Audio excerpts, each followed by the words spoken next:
Hello and welcome to today's YouTube video.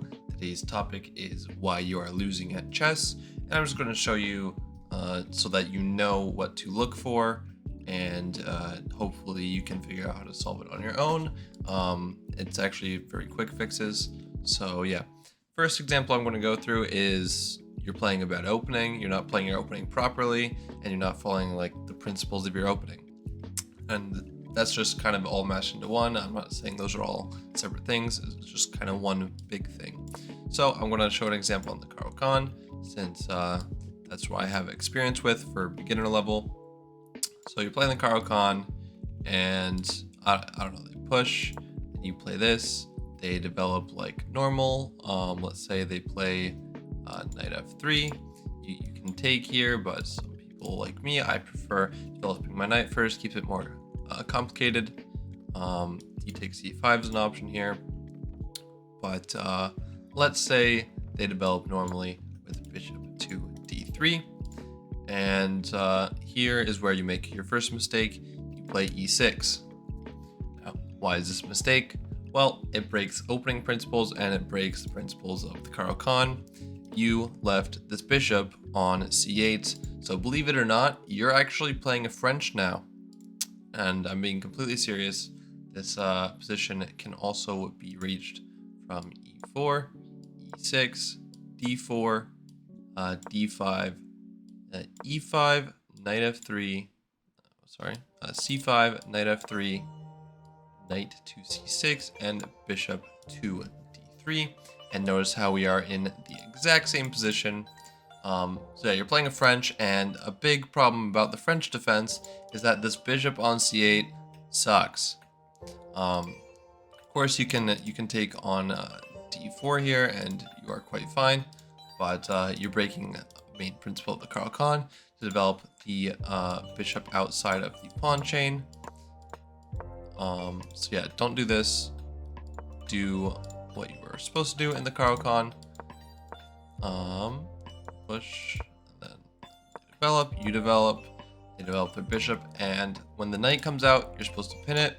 If the knight is not out, then either try and delay putting your bishop out and pushing your pawn, or you have to play bishop to f5 if possible.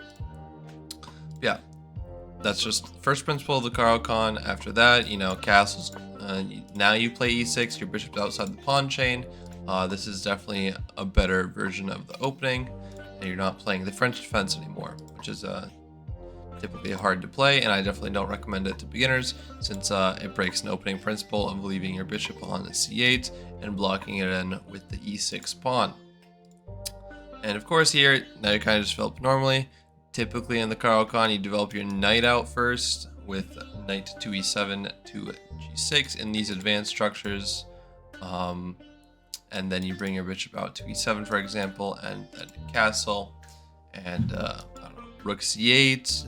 It's a very easy game plan, very solid. Just don't blunder any pawns, and typically you can very easily outplay your opponents because it's just very easy to play positionally in the Caro-Kann.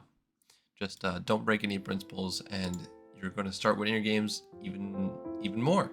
It's that simple. Because when you actually have an extra piece on the board to play with, it's easier to play chess. Because if your bishop's on c8, you're essentially not using that bishop, but now bishop's on g4, so you can actually use it and not have to use 5 moves to actually get it into the game.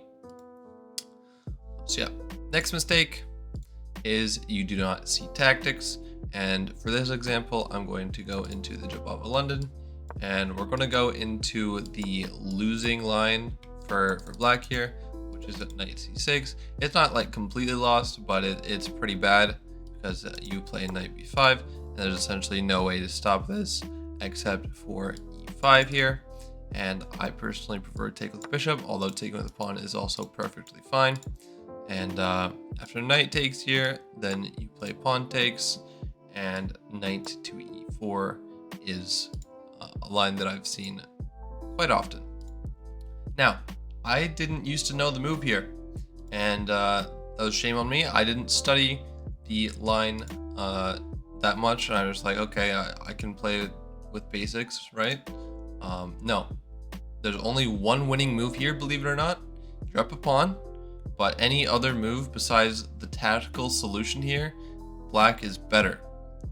Black has a knight in the center, your knight is kind of misplaced, and you are not ready to castle anytime soon. So, can you find the tactic here? Because if I didn't know the tactic here, I probably wouldn't win these positions. And the tactic is actually a little bit difficult to see. This is one of the tactics that I have blind spots with. Queen takes d5. Yeah, this is a big tactic. You're essentially going to be up 3 pawns at the end of this tactic if black plays it incorrectly. Most people will just take back on d5 and kind of just accept their fate. But then you have knight takes c7, the king moves anywhere, typically to d8 is common, and then you have knight takes d5, reclaiming the queen, and now you are up 3 pawns.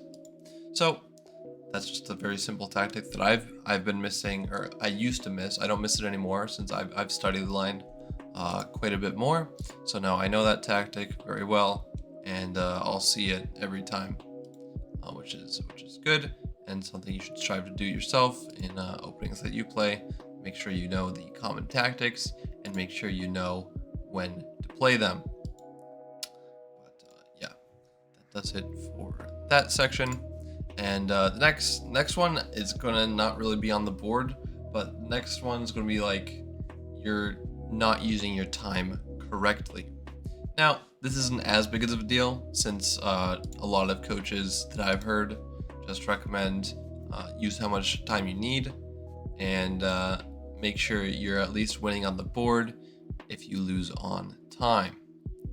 Now, I slightly disagree with this, but I understand where the philosophy is coming from. I think you should know how to use your time, even though I definitely struggle with this, especially in Blitz. Blitz is very hard to keep track of all my time, since I need that time to think still. Yeah, I usually get winning positions, but I lose on time. So you need to use your time properly. Make sure to limit yourself to a certain amount of time per move in various time controls. In Blitz, maybe limit yourself to a max of 15 seconds per move, like absolute max. In Bullet, maybe 5 seconds per move if you're playing Bullet. I don't recommend that though if you're still learning how to play chess. And in Rapid, just do something simple like, okay, I'm only going to use 30 seconds per move. Maybe occasionally use like a minute if you really need to, but try and limit yourself every move to like 30-ish seconds, because if you use 30 seconds per move in a 10-minute game, that's only let's see, 10 minutes, so that's 20 moves.